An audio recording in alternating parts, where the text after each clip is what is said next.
Mobile भी ले गया, पैसा भी ले गया है। उसमें पैसा भी था, मोबाइल भी था मेरा बैग से निकाल लिया, पैसा भी, मोबाइल भी ले लिया।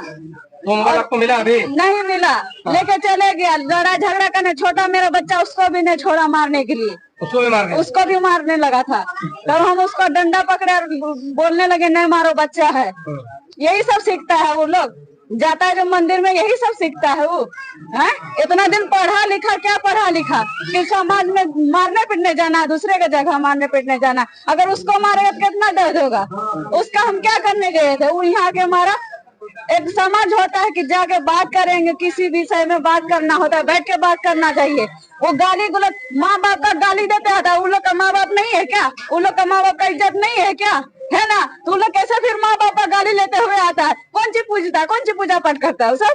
और हम लोग तो उन लोग के लिए दुआ करते हैं, गरीब के लिए दुआ करते हैं, जो कष्ट में उन लोग के दुआ करते हैं।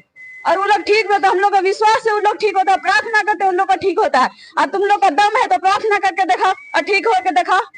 हम लोग को विश्वास करते हैं कि परमेश्वर हम लोग को चंगा करेगा, और हम लोग को चंगा किया, इसीलिए हम लोग विश्वास किए हैं परमेश्वर को। यहाँ पर कितने लोग बैठे थे आप लोग दुआ में? यहाँ पे हम लोग वही 50-45 ऐसे ही आदमी थे। वो लोग आया, हम लोग प्रार्थना ही करे तो वो लोग आया और सीधा गाली देते हुए लात मारता है। तमीज देखिए, पहले गाली देता है, माँ लगा के, बहन लगा के गाली। उन लोग का माँ बहन नहीं है ना? यही सब सिखा है उन लोग, एक शुरू से बड़ा हो के यही सब सिखा कि एक दूसरे को गाली गलौज करो। क्या पढ़ता लिखता है? तो उसका कहना था क्या कि बजरंग दल का कहना है कि धर्म परिवर्तन कर रहा है।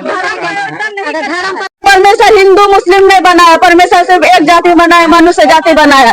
अब मनुष्य जाति मिलकर रहना चाहिए। यहाँ हम ही लोग आपस में हिंदू मुस्लिम कर रहे हैं, तो दूसरे देश का तो आ गए है ना हम लोग को मारने के लिए। अंग्रेज बोलता है हम लोग अंग्रेज के जैसा तो तुम लोग सुलूक करता है। हम जाते हैं किसी के घर? नहीं जाते, लेकिन वो लोग आया, उन लोग यहाँ आया, मारा पीटा। हम लोग एक थप्पड़ भी नहीं बोले, ना कुछ बोले, उल्टा निवेदन किया, भैया मत मारो। छोटा बड़ा किसी को नहीं बचा, सब लोगों को मारा। समस्त को प्रभु जीशुख्रीष्णकर मधुमय नाम आंतरिक नमस्कार। ख्रीष्टर प्रिय भाई भौणी माने, आपण तो वीडियो क्लिप आपण देखिले, आपण कौन बुझिले ता मु जाने नहीं, किंतु मोर मतामत मु ए वीडियो मु देवाई चाहूँ अच्छे से निमंते वीडियो को आपण देखंतु। आ ये वीडियो को एमिति वीडियो देखिए निमंते ये चैनल को सब्सक्राइब कर दियंतु। आ ये वीडियो को अन्य मान पाखु शेयर मध्य करंतु। तबे प्रिय बंधुगण, चलंतु आज वीडियो को आम आरंभ करिबा। एठार कौन है देखंतु, गोटे जगह एमती उपासना चली, विरोधी माने आसिले, आसिक ख्रीस्टान मान ऊपर कौन कले, आक्रमण कले, अत्याचार कले। तेबे प्रिय भाई एवं भौणी माने, आपण माने देखंतु, माने ए जो बजरंग दल लोक मान को देखंतु, ए विधर्मी मान को देखंतु। आउ एठार आमे टिके चिंता करिबा, जदि एटा जदि घटनाटा उल्टा ही था, धरा जाऊ उदाहरण स्वरूप एमानक मंदिर रे पूजा ही था, आ ख्रीस्टान माने जाई कौन करि भितर सब भंगा रुजा करि पिटी था, मारी था, कौन है कहतु ना? मु तो कहूँ पूरा न्यूज रे आउट होता, पूरा भारत सारा कौन होता, पूरा डिक्लेयर होता। एवं एमिति विरोधी माने कौन करि जेमिति मणिपुर रे आक्रमण होइतिला, जेमिति कंधमाल दंगार जेमिति आक्रमण होइतिला, एमाने सेमिति माने घर घर बुलिकी पुणी थे निजर औकात को देखई थांते, सेमती होता। किंतु एठार तो कौन से मंदिर रे भंगारुजा है नहीं, कौन से मंदिर भांगी नहीं, कौन से पूजारी को आघात है नहीं, किंतु एठार आघात होइछि ख्रीस्टियन विश्वासी मानकु, तांकर पास्टर को, तांकर जो उपासना स्थल उपर आक्रमण करा जाइछि। तबे एठार जो भौणी जनक अछन्ते, आ से कौन कहउछन्ते जे तुमर धर्म कौन एमती तुमको शिखाउछि कि? वास्तविक सत कथा टिके देखंतु, एमानक धर्म कौन एमानक एमती शिखाउछि तुम एमती कर सेमती कर? तबे बिल्कुल भी नुहे। तेबे एमाने एमिति सब काम गुड़िक कहीं करुछन्ते?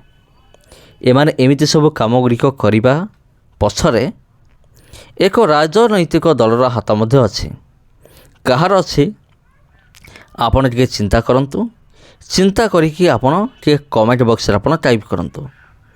ମାନେ ଏଇସବୁ କାଣ୍ଡ କାରନାମା କାହାର ହେଇଥିବ ଟିକେ କୁହନ୍ତୁ।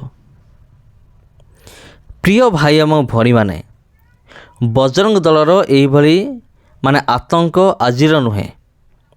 ଇଏ ବହୁତ ବର୍ଷରେ ଏମାନେ ଏମିତି ଘୃଣାଜନକ, ଯେମିତି ହିନ୍ଦୀରେ କୁହାଯାଏ ଘଟିଆ ହରକତ ଏମାନେ କରି ଆସୁଛନ୍ତି, ଏମାନେ ବିଗତ ଦିନରୁ ଆଜି ପର୍ଯ୍ୟନ୍ତ।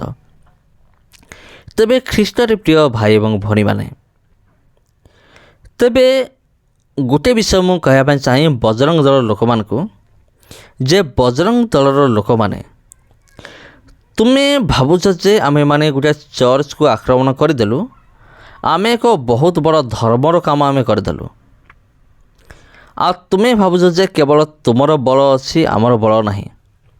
ଏମିତି ଭାବୁଛ କି? କେବଳ ତୁମେ ପିଟି ପାରିବ, ଆମେ ପିଟି ପାରିବନି? ଆଉ ତୁମେ ଯାଇକି ଡରେଇ ଧମକେଇ ପାରିବ, ଆମେ ପାରିବୁନି? କିନ୍ତୁ ତୁମମାନଙ୍କର ଭାଗ୍ୟ ଭଲ ଯେ ଆମର ଖ୍ରୀଷ୍ଟିଆନ ଲୋକମାନେ ଶାନ୍ତିପ୍ରିୟ ଲୋକମାନେ ଅଟନ୍ତି। ପ୍ରଭୁ ଯୀଶୁଖ୍ରୀଷ୍ଟ ଆମ ଲୋକମାନଙ୍କୁ ଶିଖେଇଛନ୍ତି, ଆଉ ବାଇବେଲ ମଧ୍ୟ ସେ କହିଛନ୍ତି ଯେ ଶତ୍ରୁକୁ ତୁମେ କ୍ଷମା କର, ପରସ୍ପରକୁ ତୁମେ କ୍ଷମା କର। ସେଥିପାଇଁ ଖ୍ରୀଷ୍ଟିଆନ ଲୋକମାନେ ଚୁପ୍ ଅଛନ୍ତି। ଏହାର ଅର୍ଥ ଏହା ନୁହେଁ ଯେ ଖ୍ରୀଷ୍ଟିଆନ ଲୋକମାନେ ତୁମକୁ ଡରୁଛନ୍ତି, ବିଲକୁଲ ନୁହେଁ। କେବଳ ପ୍ରଭୁ ଯୀଶୁଖ୍ରୀଷ୍ଟ ଦେଇଥିବା ଆଦେଶ ପାଇଁ ଆମର ଖ୍ରୀଷ୍ଟିଆନ ସମାଜ ଚୁପ୍ ଅଛି। ଆଉ ଖ୍ରୀଷ୍ଟିଆନ ଲୋକମାନେ ସହିଯାଆନ୍ତି ଯେତେ ପିଟିଲେ ମାରିଲେ ବି, କାରଣ ସହିବା ବିଷୟଟା ପ୍ରଭୁ ଯୀଶୁଖ୍ରୀଷ୍ଟ ଶିଖେଇଛନ୍ତି। ଆଉ ଯଦି ପ୍ରଭୁ ଯୀଶୁଖ୍ରୀଷ୍ଟ ଯଦି ଶିଖେଇଥାନ୍ତେ ବାକ୍ୟରେ ଯେ ଯିଏ ତୁମକୁ ଗୋଟେ ଗାଲରେ ଚାପୁଡ଼ା ମାରିବ ତାକୁ ଆହୁରି 2-3ଟା କଷିକି ତାକୁ ଚାପୁଡ଼ା ମାର, ଯଦି ପ୍ରଭୁ ଯୀଶୁଖ୍ରୀଷ୍ଟଟା ଶିଖେଇଥାନ୍ତେ ଯଦି, ତେବେ ତୁମେ ଆମ ସାମ୍ନାକୁ ମଧ୍ୟ ତୁମେ ଆସିନଥାନ୍ତ,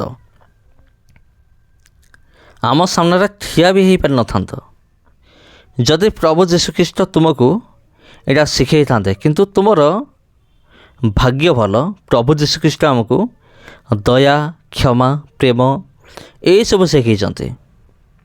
ଆଉ ତୁମେମାନେ ଯେଉଁ ଗୁଣ୍ଡାଗର୍ଦି କରୁଛ, ଯେଉଁ ଚର୍ଚ୍ଚ ଗୁଡ଼ିକ ଉପରେ ଆକ୍ରମଣ କରୁଛ, ଆଉ ପାଷ୍ଟରମାନଙ୍କୁ ଆକ୍ରମଣ କରୁଛ, ମୋତେ ତ ଲାଗୁଛି ତୁମର ହିନ୍ଦୁ ଧର୍ମ ତୁମକୁ ଶିଖେଇଛି ଏଇଭଳି ବିଧର୍ମୀ କାମ ଗୁଡ଼ିକ ଯାଇକି ତୁମେ କରିବ।